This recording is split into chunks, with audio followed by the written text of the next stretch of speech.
Yo, what's up, everyone? Welcome into Titans Tube. Justin, this is Colts hate week, dude. Ooh. Titans playing the Colts. Oh, I hate them so much. I hate them. You know how much we hate the Colts here. Yeah, we hate them, dude. We hate them. It's bad. It's bad. Anyways, before we get into that, quick shout out to our sponsors, hangedin.com. Use the code TitansTube for 10% off your order. The Backyard Dog BBQ Sauce. Check out their link in the description below to the GoFundMe. Check out their whole thing they got going on there. And then also thank you to our patrons always. Always, yes. This is the preview episode, a.k.a. the Colts Hate Week, where we're breaking down the game between the Titans and Colts this Sunday. We're going to play Andrew Luck again. Haven't beat the dude in 9 straight games. He's undefeated against the Titans. Justin, what is going on, dude? What do you think about this game? Just this stat that keeps haunting me in this team every night when I go to bed. It kills me, bro. I got some kind of failure going on my screen. I don't know what happened. But yeah, dude, 9-0 against Andrew Luck. That's obviously the story. That's got to be just the one that, I mean, we see this Titans team and we keep on jumping some hurdles. We keep on taking these next steps. We took down the Patriots for the first time in forever. We won a playoff game for the first time in forever last season. We finally did beat the Colts after their winning streak overs, but it was without Andrew Luck. We still have this hurdle to get over. We have to beat this man, Caleb. We have to beat this man, Andrew Luck. And he worries me, dude. He worries me. He's playing some hot football right now. He's on fire. His hand is on fire when he's throwing the football. That shoulder surgery, I don't know what kind of magical things they did to it, but he looks as good as ever. And it sucks, and it's terrifying, and the Colts are riding a 3-game win streak right now. That's what I'm seeing. Okay. I was about to say just my intro take. Yeah, I was about to say let's talk about how hot. I hate this. How hot the Colts have been recently, and the team that we're going to be dealing with, they just beat the Jags 29-26. I mean, but who hasn't beating the Jags these days? Exactly. Anyways, but that's their 3rd straight win. Andrew Luck, in that span, the last 3 games, he has a 3-0 record and a 131.0 passer rating, and he's also on a streak of 6 straight games throwing at least 3 touchdown passes, which is, I believe, the 4th longest streak in NFL history since the merger of that kind. So the dude has come back better than ever. Like you said, what did they do to his shoulder? He has like a bionic shoulder now, and the Colts are looking, after a slow start, the Colts are looking like they could threaten for a division title possibly.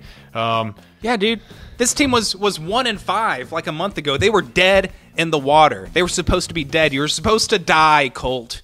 Why didn't you just stay there and just take your impending end to your season? But no, Andrew Luck has to bring this team back to life, and they're trouble, dude.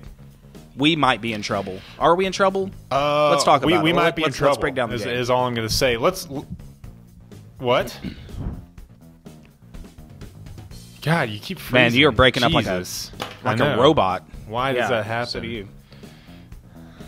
I don't know. So let's see, how does this Titans team respond after a huge home win? Last huge home win we had, where we thought we were riding high, we go to Buffalo and just look so pitiful. We fumbled early in that game, giving the Buffalo Bills chances, inhibiting our own offense. So we've got to start off this game not on that foot, and we can't have a letdown after a huge, big, emotional win where we're just riding high. I mean, this is huge. Division game on the road, man. Let's see how this team responds. Hopefully we learned our lesson already. Yeah, hopefully we did, but Andrew Luck's going to be the guy to stop. Let's go over a few more of their offensive weapons they got, Justin, because Andrew Luck ain't just throwing it to no one. Am I right? Anyways, rushing, Marlon Mack is their leading rusher right now, but I don't think it's really anything to worry about too much. Hasn't really blossomed into the player the Colts originally thought he was going to be. But he's got 410 rushing yards, 3 touchdowns, so that's pretty much their rushing game. They also have... Who do the Colts even have? Nobody knows their players. I don't know. I mean, exactly. I know Marlon Mack has missed a few games this year, but... He's still averaging over 5 yards a carry. So I mean, the guy can make some plays. He can run the ball well. Yeah, and then they got a rookie, Jay Wilkins, who can catch the ball out of the backfield as well. I've seen him make plays. As much as I hate watching Colts highlights, I have seen him do that for him. But you know what? The weapons are in the passing game for sure for this Colts offense. Obviously, T.Y. Hilton, their number one receiver for the past several years. He has been injured a little bit, but he's coming back strong and, again, making his presence felt. 29 catches, 430 yards, and 4 touchdowns. But, man, that is not who we should be worried about right now. Because you know what? I have faith in Adoree Jackson. I have faith that he can put up some good coverage against a receiver like T.Y. Hilton. But, dude, newly acquired free agent Eric Ebron has found his fit with this Indianapolis offense to the tune of 463 yards and 9 touchdowns in 9 games. Nine touchdowns. He had 3 touchdowns last week. So, yeah, he's almost scary. I mean, Jack Doyle has been torching us in the past. Now they got Eric Ebron, a more athletic and better receiving tight end than Jack Doyle. And they still got Jack Doyle, but, yeah, I'm worried even more because we give up huge games constantly to no-name Colts tight ends players over the course of our history with them. So now that they have a pretty good one, I'm actually extremely, extremely worried. Yeah. Yeah, I mean, you look at Andrew Luck, and then you look at great tight end play, and now he's got that in Eric Ebron, and I think Jack Doyle's coming back. I think he's been dealing with an injury, I believe, but I think he's questionable for this game. But Eric Ebron, dude, we gotta find a way to stop this guy. He is on a hot streak, and like you said, tight ends in the past, especially tight ends in Colts uniforms, just murder us up and down the field. And that really ugly, we gotta come up with a scheme to stop boring, him. and just overall stupid blue and white. The ugly Colts uniforms. Yeah. Change your uniforms, Colts. They suck. They suck.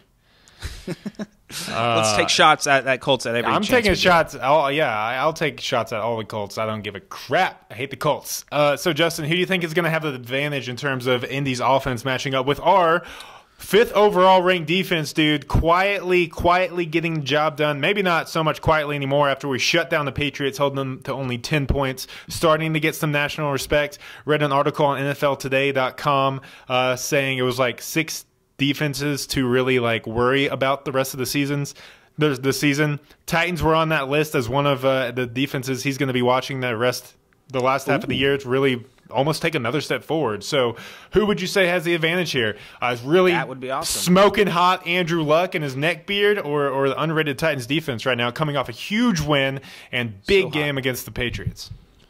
Man, this is a close one. I mean, I would almost want to give this a push because for the Colts offense, their offense is averaging 28.9 points a game, which is good for 6th best in the NFL. So even though the Titans are number 1 in scoring defense, Andrew Luck and company have the 6th best scoring offense, and they've been hot. Like you said, 3 touchdown passes in the past 6 games, and so that doesn't even include what they have on the ground.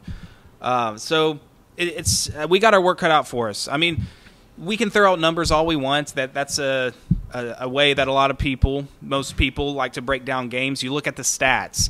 But if you look at the stats for last week's game, none of that mattered as our defense just came to play and shut down Tom Brady and the offense. So is that, again, what happens here? I don't think we're going to have as easy time containing Luck. I will say that because he is very mobile. He's way more mobile than Tom Brady. Tom Brady can't even walk or run. As we saw, he falls over when he tries to run before he gets to the first down. Yeah, exactly.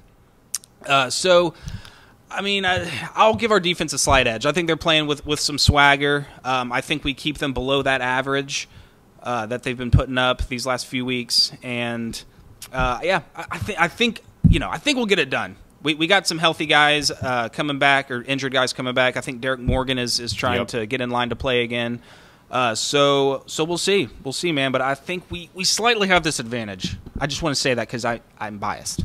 It's hard not to give us the slight or even any kind of edge here after what our defense did last week against the Patriots, the evil empire, Tom Brady and Bill Belichick. But it's just kind of, I mean, you look at the Colts stats, and you were saying you didn't want to make it about the stats, but their leading receiver right now is a tight end. And, yeah, he's killing it. They're still putting up the sixth the sixth most points in the NFL per game, with a tight end as their leading receiver and some no-names at running back or some young guys at running back. So, I mean, credit where credit's due. Andrew Luck is really kind of leading that offense, which we know he's capable of, and that's really scary going against the Titans because he always owns the Titans. But I think at the core, our defense should have the edge. I would give us the edge too.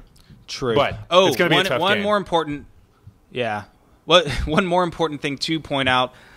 He hasn't been sacked or hit in 3 straight games now, I think. So that line looks like it's been completely fixed at least since last season. But I think that streak comes to an end. I think we're going to get to Luck maybe once or twice or 3 times. I like it. Maybe 4. I don't know, but I think we'll break that streak. We get to Luck. Do you think there's a shot we get 5 sacks? Ooh, yeah. Or hold on. Hold that thought. I might say something crazy here. 6. Do you think we can get 6 sacks? Yeah. Whoa. I know, 6 sacks. That's insane. 6. Okay, that's too much. Okay, sorry. I'll stick with 5. No, that's cool with me. That's not. Okay, that's not Titans funny. get the edge on defense over the Colts offense. Let's move on to the Titans offense. Dude, how many points did we put up against the Patriots? 34. Read it and weep, boys. No, 34 points. Let's look at. That's so awesome. Yes, that's great. Yes, so great. Let's look at the Colts defense real quick. They're overall they're ranked 23rd. They have a 24th ranked pass defense, 14th ranked run defense, so kind of middle of the field. And then points allowed, they're 26, giving up 26.6 points per game. So not the best defense. They do kind of have, not a whole lot of big names back there either. Bunch of no-name guys again that we're working with for the most part. Would you agree? Especially in the secondary. The one guy that you kind of know about is Malik Hooker at safety, coming out of Ohio State. He's having a decent year, I guess. Again, with the stats, that's what we're going off of. I think he has 2 interceptions. He's having to come back from that. But other than that, they so. struggle. I didn't hear what you said because of the breakup again. Sorry. Cut. This show's not going as well. Stick with us, people. Just start your thought over. Malik Hooker. Clap. Go. Okay. But as for their front 7, they do have a few guys, especially this second-round rookie that they have. Darius Leonard, almost forgot his name. He leads the NFL in tackles. He almost has 100 tackles after only 9 games. So I don't even know why they even put anyone else out on the field. No one else is making tackles but this guy. He's also tied for their team lead in sacks with 4 with Jabal Sheard and Margus Hunt. Margus? Did his parents try to name him Marcus and just put a G on there accidentally? I've never heard of Margus. Neither have as a name for a human being. But Margus gets 4 sacks on the season. So, and he's a defensive tackle too, which is pretty good for an interior lineman. So, so just a few guys that are producing this year that we should keep account of. But overall, like you said, over 26 points a game, 26 in the NFL. And I looked over their schedule and their opponents. The Jets put up 42 points against this team.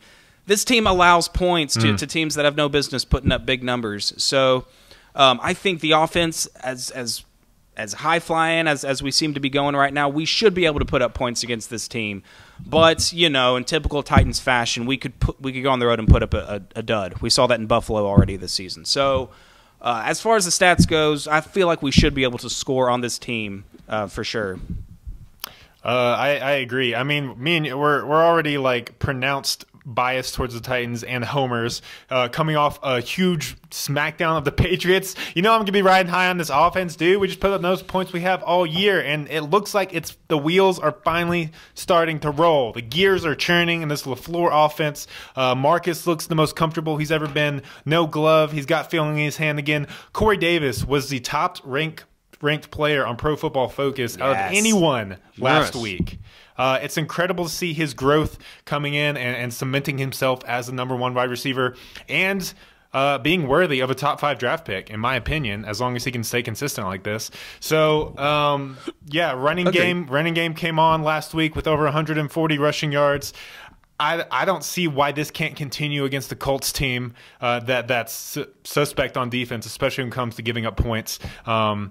So yeah, I have to go with the edge with the Titans, man. And another stat about Marcus Mariota for all you doubters that I dug up here. Marcus Mariota in November over the last 3 years is tied for the lead in most wins in November with Drew Brees and Big Ben. So Mariota is lethal come November, peeps. He's already started it off hot against the Patriots. Continue it against the Colts. That is some good company right there. Let's break the streak. Okay. Titans get the edge in all the categories that we covered today. Justin, what's going to be your key and prediction for the game, though? What's going to be your key when it comes down to it?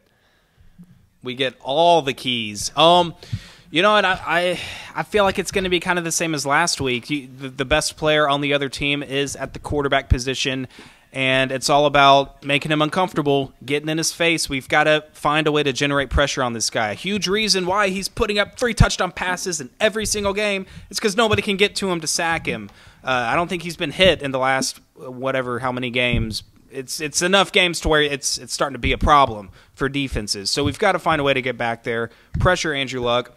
And then on offense, kind of the same thing we said last week. Andrew Luck being their best player, we got to keep him off the field. We've got to sustain drives, convert first downs, get touchdowns in the red zone, not field goals, to keep the pressure on their offense to keep up with us. We can't come out fumbling the ball like we did against Dallas and how we did against Buffalo and some of these other games this year. No slow starts. I liked what I saw in the 17-3 first quarter last week against the Patriots. Yeah, we need to do something similar like that. So I think it's a simple formula, as Mike Vrabel likes to say. The formula's easy, guys. No turnovers. Convert first downs. Balance that offense. Keep that other quarterback off the field. Yeah. And the Titans are going to win this game. Yes. But that's a shock. I know. That's very surprising. I feel like though this is going to be a nail biter. This is going to be one of those panic heart attack games for Titans fans. I think we come back down to earth a little bit. We come back down to earth after that 34-10 blowout. And I think we get this one 27-24. Ooh. And win it. Late in the fourth. That's right. I think it's going to be close. Very close. It's going to be a hard-fought battle. Very close. I like it, Justin. I like your keys, How about you, man. bro? I think What's no your keys? turnovers from here on out is just – well, I was going to say, I think no turnovers for me from here on out is just the key. I hated seeing how sloppy and loose we were with the ball early in the season, especially starting out games. We've had 2 games where we had 2 fumbles, at least 2 fumbles in the first half, the Bills and the Cowboys. Thank goodness we were able to turn that Cowboys game around, but it's just hard with the young guys we have to kind of recover from such slow starts, especially when it's due to turnovers. So that's just the given key for the rest of my life. No turnovers, Marcus Mariota. My other one is going to be simple on the defensive side of the ball. I think we just can't give up big plays. I like our defense right now. I like where our secondary's at. My man, Catch No Balls, had their best game of the year by far last week against the Patriots. Weapons. I think they're going to be able to shut down the Colts receivers on just your typical possessions. I'm just worried about maybe T.Y. Hilton or Eric Ebron getting behind the defense for a long touchdown. And I think that's what we're going to have to focus on. We did a good job of it against the Patriots, not giving up big plays. I want to see that return again this week against Andrew Luck. If we're just playing a game of chess with him, I think the Titans are going to win that because I think we're the stronger team. Anyways, strong. I think it's going to be a close one too. I can't, until I see us beat Andrew Luck with my own eyes, there's going to be just a seed of doubt somewhere in my mind that's like, dude, this guy can come back at any time. I think that'll happen again. And Colts give up 26 points. I'll take that. Titans win 26-23. Ho! Okay. Not 26.6? No. You're doubting the offense. No, yeah. They're not going to get that 0.6 points this game. Maybe next week against the Texans. I'll save the 0.6 points when we actually need it next week. Anyways. All right. We might need those 0.6 next week. But yeah, I mean, I guess is that going to wrap her up? That was the best. I mean, huge, pivotal game. We can't stress that enough, man. Who would have thought of this? You know, we were all talking coming out of the bye week that the Cowboys game was a must-win because a lot of people had no faith in us beating the Patriots. Since the bye week, we've beaten the Cowboys and the Patriots. Now we're set to face off against the Colts and the Texans, 2 huge divisional games. I've even seen some people just kind of overlooking the Colts game this week and being like, well, the Texans one is the one that's going to matter. I don't want to see us drop to the Colts, period. I also want to see us snap the losing streak against Andrew Luck. So I think the team's going to come ready to play. I like it. I got the Titans. That's all I got to say, man. Titans. I got him. I got him too. Yeah. Titans. Well, that will wrap it up. Let us know your comments and thoughts in the section below that lets you post your comments and thoughts, and maybe we'll try to respond to some of them. In other news, we'll try. Oh my goodness! All right, sorry everyone. This disconnection that we keep experiencing might have hampered this episode big time. So I apologize. It's hard to keep up with everything you're saying because your voice comes like this, and it's hard. Well, I was just wrapping it up. So, bye. Peace. Okay. Peace out. So long.